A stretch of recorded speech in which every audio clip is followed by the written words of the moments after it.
make one for you. You drink. You drink this hot, you drink it cold. Hot. You Yeah. guys have some cold like dishes, some Yes. hot dishes. Huh? Yes.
This one for you.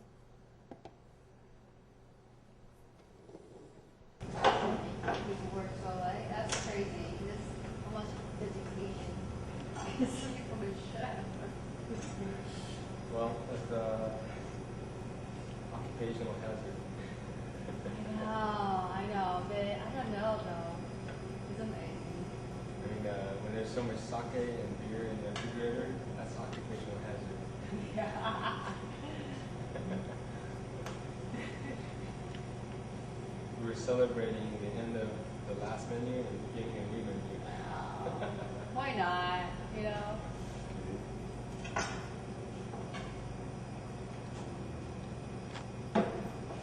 This way you can see. I will show better. Right.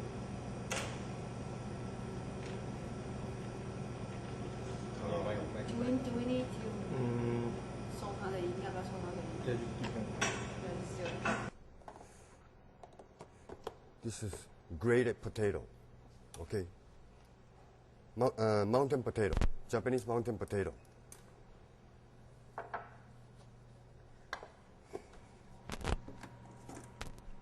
Okay. Wakame.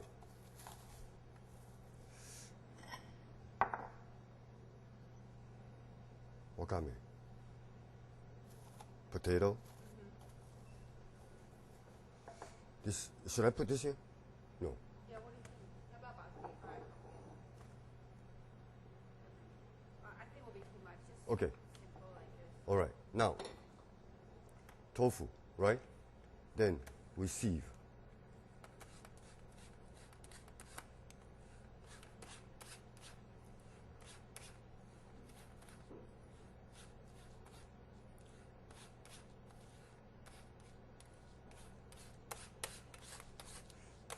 Then from this process,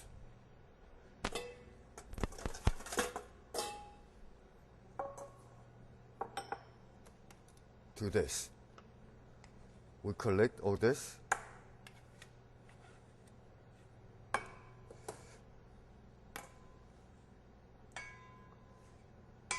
Okay, we add wakame. Then potato.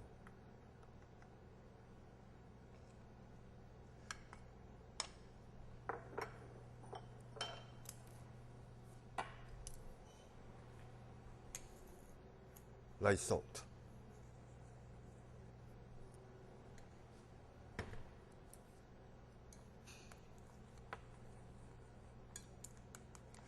potato also helps the dumpling to stay together.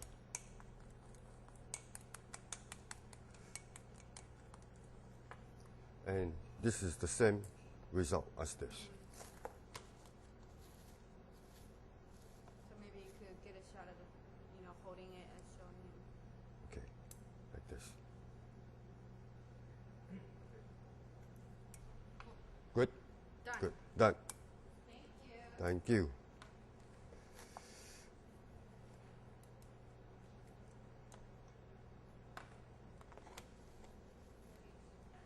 Okay. So the concept here at Hamon is to bring harmony in cooking, and that's why we use the word washoku. Washoku, the definition of washoku is harmony in cooking, and with harmony in cooking, we're talking about balance in color, balance in the preparation of the food, and balance in the arrangement of how you get it, how you receive your dishes. What's interesting about washoku is also it's not just a type of cooking. It's a way of cooking. Sorry. What's interesting about washoku is it's a way of thinking.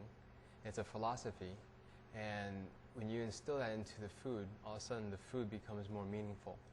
So washoku for us is the center of what we do here at Hamon.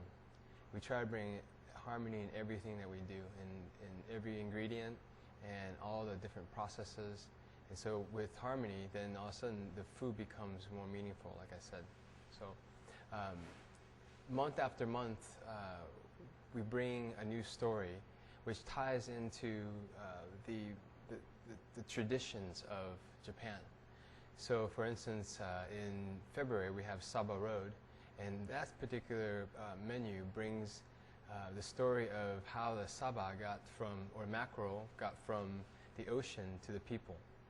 And it's an interesting story that brings an ingredient to the people. And so for us, that's very meaningful because that happens during a particular time of the year.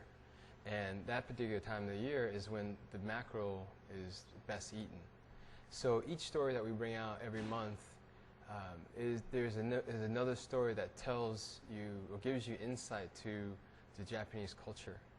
And these stories, some of them are more well known, and some of them are things that you have to discover. And so we've taken the time, and Suzuki-san is actually trained this way. So a lot of these things are actually part of what he does from a day-to-day cooking. So the ingredients and ties into every story that comes out every month.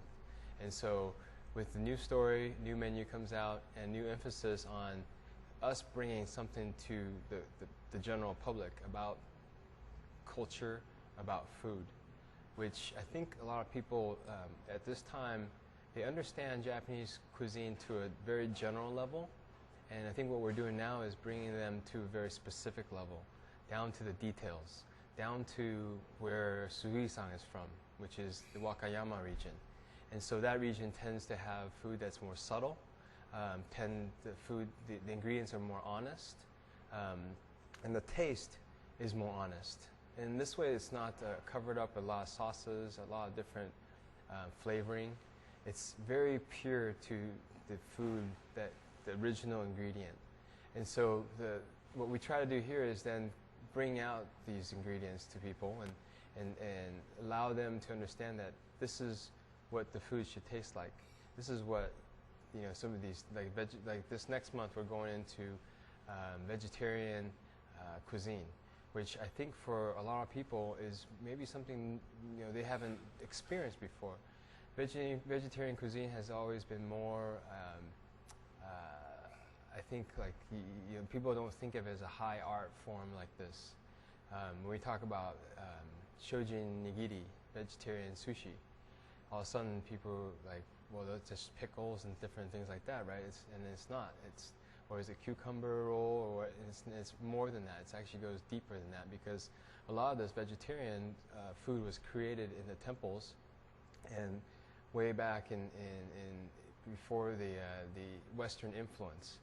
And so in the temples, this type of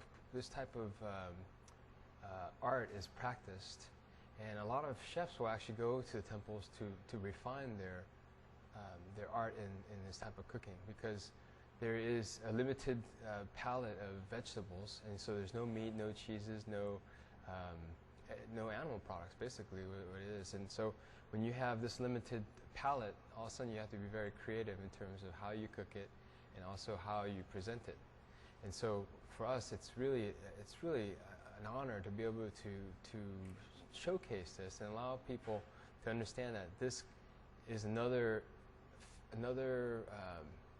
area that they can actually explore vegetarianism, right? So they can, instead of just going to some of these places that have raw, or now they can understand that Japanese food has a very broad range of vegetarian foods. So it's an interesting offering, because we actually entertain monks that will come over from overseas.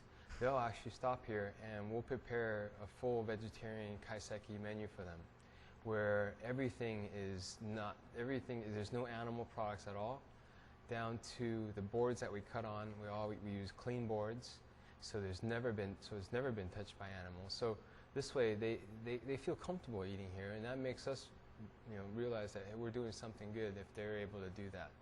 And so if we're able to entertain these monks from these temples, it goes to show that the food here is clean enough and is honest enough that these people will eat it and have eaten it and will continue to, because they enjoy the offering.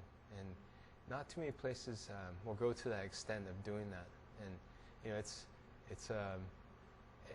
it's something that we pride ourselves in, because Suzuki-san is also Buddhist, and so with that, then he actually practices his cuisine at a very spiritual level. So now the food here becomes spiritual in that way too. So I want to know about tamago, okay, the techniques, okay. Why it's important to introduce to.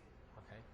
So at the core of Hamon are 3 techniques, and these 3 techniques symbolizes the skills that are needed to practice this art form.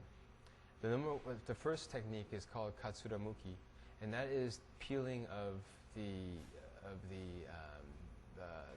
radish or the cucumber or the carrots, and that's really a technique that is almost like meditation in a way, because you have to be very focused, but at the same time you can't be thinking about what you're doing, or else it's not going to happen.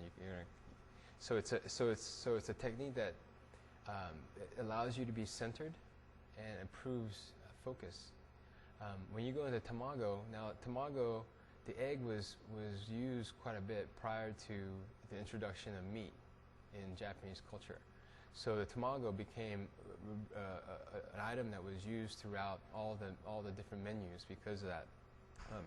And the practice of the tamago is kind of interesting, because you have to have a certain, you have to have certain rhythm, be able to make it correctly and make everything flow. And the importance of these techniques are starting to be lost.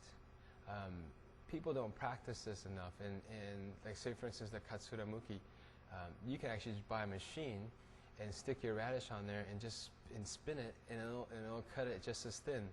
Obviously it's not very spiritual at all, it's very mechanical, and most restaurants find that to be easier because it's not time consuming, and it's fast, and anybody can do that. So all of a sudden you don't have to have a trained chef, you don't have to put any effort into training the chefs, and you can hire anybody, and they can just put it on a machine and crank it out, and there you have garnish in a second. But what we value is doing things the way it was done, the way Suzuki-san was taught.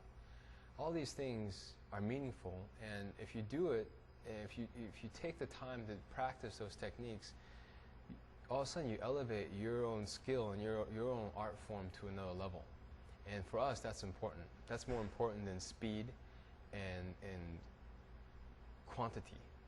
Like for us it's about quality and about making things right and doing things right.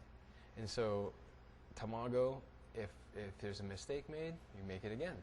You know, and you do it until it becomes second nature, and there is no more thinking about techniques.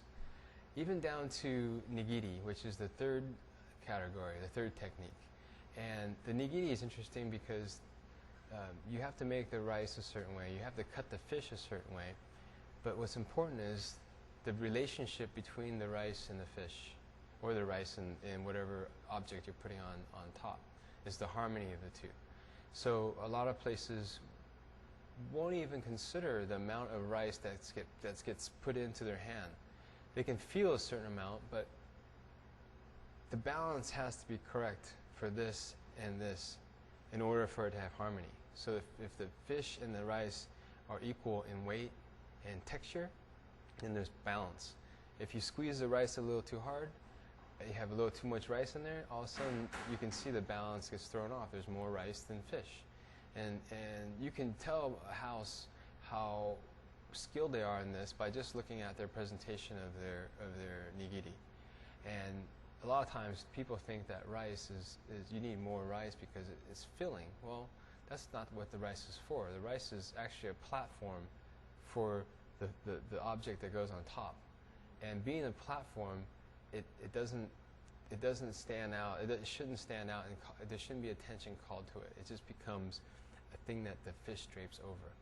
And so when you have that type of balance, all of a sudden, you know, you feel better eating it, and then you feel really good after you're done eating. And so these three techniques start to showcase why we go the extra effort to do all these things, because you know, each chef that is being trained right now, each apprentice that is coming up right now, are being trained in these techniques because they're the most crucial, and they're the core of what we do here at Hamon. So. Can you talk a little bit more about the store overall, generally, like how many seats you guys actually have? Sure. You know, Okay. time So Hamon was created really to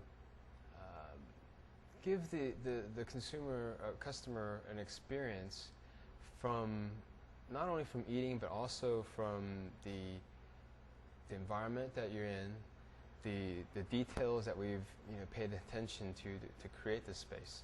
You know, the space, Hamon is 30 seats. We have 12 seats at the counter. We have a private chef's table, chef's room that's connected to the kitchen. And then we have a dining area that seats 5 tables, about 10 to 12 people.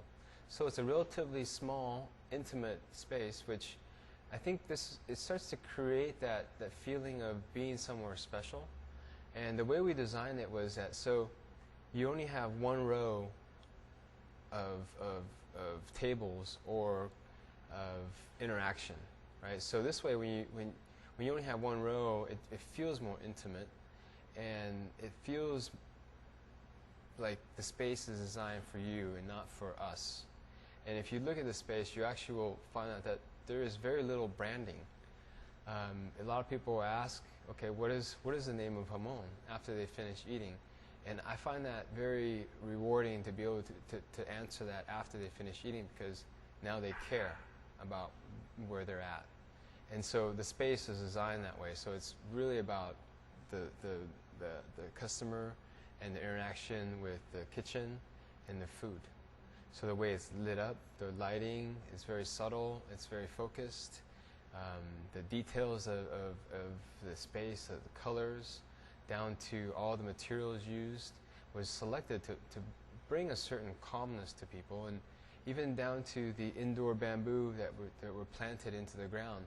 That also starts to give life into a space that becomes more than just an environment for a restaurant. It's actually, because the food is very spiritual, the space has to be, in a way, very similar to that. This way, the whole experience of Hamon becomes a more rich, a more fuller experience, as opposed to just going to a restaurant, getting something to eat, and leaving. This place becomes more of a place where you go and you can come here to revive your soul. I mean, the food is good to revive your soul, and the space allows you to do that. So once you leave the space, all of a sudden it feels like you're more energized than when you came in, which is an amazing thing.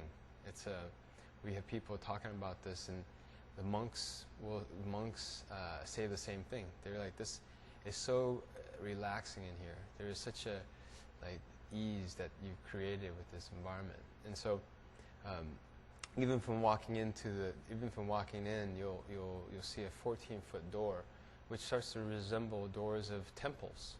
And that's the reason why we went to such a large format, because once you enter something that size, all of a sudden you feel like you're going into something, you're starting an experience of something extraordinary. When you go into temples, you open the doors and you cross that barrier, and all of a sudden it's like, wow, okay, I'm ready to accept what's going to be coming in. So this way, the space is designed to really allow people to have a different appreciation depending on their sort of understanding and their level of appreciation. Some people who are very spiritual come in here and they get it right away. Some people who are not as spiritual, it takes them a little bit of time, but they feel good in here, and so they like it. And so it's a good way for us to be able to introduce some of the philosophical ideas to people, but in a very subtle way. And so through the space, through the food, and what we do here, we try to be able to impact people and influence people and also inspire people to be able to reach out and do the things that they love to do, because that's what life is about, right? Doing some of those things. Is it particularly you guys open on night? Yes. So because of the techniques and how everything's made, a lot of preparation needs to be taken in order to be able to prepare for the evening. And so one of the reasons why we're opening only at nighttime is because of the reason that they take the daytime to prepare for the food for nighttime. Everything is made scratch. Everything is made by hand. As you can see from the kitchen, there is no food processors, no microwaves, no preservatives. It's a lot of places will make things and preserve it, but for us, it's about making things from scratch. And if it's not made from scratch, or we can't produce it from scratch, then we'll figure out a way to do it, because it's not worth it for us to buy things that are pre-made or pre-done or pre-produced, because then the taste, there is no originality in the taste, and then all of a sudden your taste tastes like other restaurants, because they're buying from all the same suppliers. So that's an interesting thing that has happened over the years, is because of distribution, a lot of restaurants buy from the same distributor and they don't make things from scratch anymore. So a lot of restaurants will have the same taste. In fact, a lot of restaurants will buy teriyaki sauce and tamago and all these different items. And so when you go from one restaurant to another, it's like eating at a McDonald's, a Japanese McDonald's that buys all this food, processed foods. And it's unfortunate because they don't have these techniques as their core. And if you don't have these techniques as your core, then all of a sudden you get lost and you go find a faster way, more inexpensive way to do things. And therefore you can open at lunch, because you don't have all that time to prepare. So for us, it's important for us to bring this experience to people. It's not about how many. It's not about quantity. It's about quality. And for us, quality then means that we do everything from scratch, and even down to we don't carry any things that have preservatives in it, like sodas, or a lot of chemicals in it. So we don't even carry sodas here. In fact, sodas aren't even allowed into the restaurant. We have all things that we carry are all natural and organic, and so as well as the fish. We try to bring in the fish from Japan, so it's always fresh and it's always the right type of fish, because there's fish coming from all over the world, and fish is starting to lose its seasonality because of that. And so when you have that, then all of a sudden you go into another philosophical area of sustainability, right? So for us, it's really about going into making sure that we bring the freshest quality out to people, and we don't compromise at any cost. That's one of our goals, is to do that, and we will continue to do that. Continue to build relationships with more local produce. San Carlos has a very interesting farmers market every Thursday nights, and so we actually start to buy produce from these markets. And so for us, it's a great way to get fresh products, fresh produce right away, and it's helped support the local economies. So. One more question though, like, what kind of customer you draw the most? Is it a lot of Japanese, or there are a lot of just all over? So the way this restaurant has been designed and the way the menu is set up, I think it attracts a certain type of consumer. My designer friend Rich Hansen, he said it the best. He said this place will become self-editing, in that people who are looking for this will gravitate towards this, and people who don't understand this will probably walk right by it. So if you're asking about the type of consumers that we have, it's very interesting because people who like design will gravitate towards this. People who like change, because the menu changes every month, will tend to like this. And people who are deeply rooted in true Japanese cuisine will for sure love this, because what we've been finding out is half the customers are Japanese and born in Japan, or first, second generation, and for them this is an amazing discovery, because they can't find such a true cooking anywhere in the Bay Area. I mean, it's very difficult. There are a few places, but I think what we do is an very interesting space that allows these people to really trust Hamon and Suzuki on his cooking and what we're providing. So half the customer is Japanese, and the other half are very well-traveled people that are educated and love Japanese culture, that have traveled to Japan, and they want to find a similar experience here in the States. And now they've found it. The question is always, why in San Carlos? Why did you put this in San Carlos? And so for us, it's in the Bay Area. I think of all the cities, San Carlos is probably one of the more subtle and low-key, and that fits along into our concept. It fits into our subtlety, it fits into how we talk, and it fits into how we think, it fits into how we present ourselves. And so this city actually became a very interesting spot to be because of that fact. And I think people will come here to search this out. It's a very interesting dynamic that's starting to happen. Because it's such a small location, it's such a small gem, it becomes like this hidden secret. If you find this and you tell your friends about it and you bring them in, it's like, okay, let me share this secret with you. And so it's become a interesting dynamic to have created this in this space and also in this city.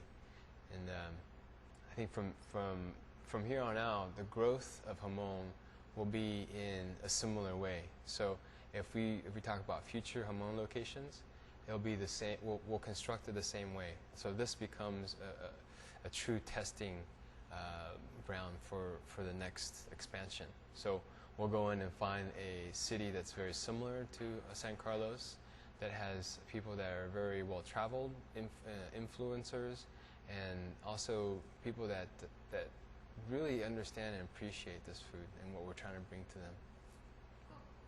Good. 就好像你在听他说话的样子。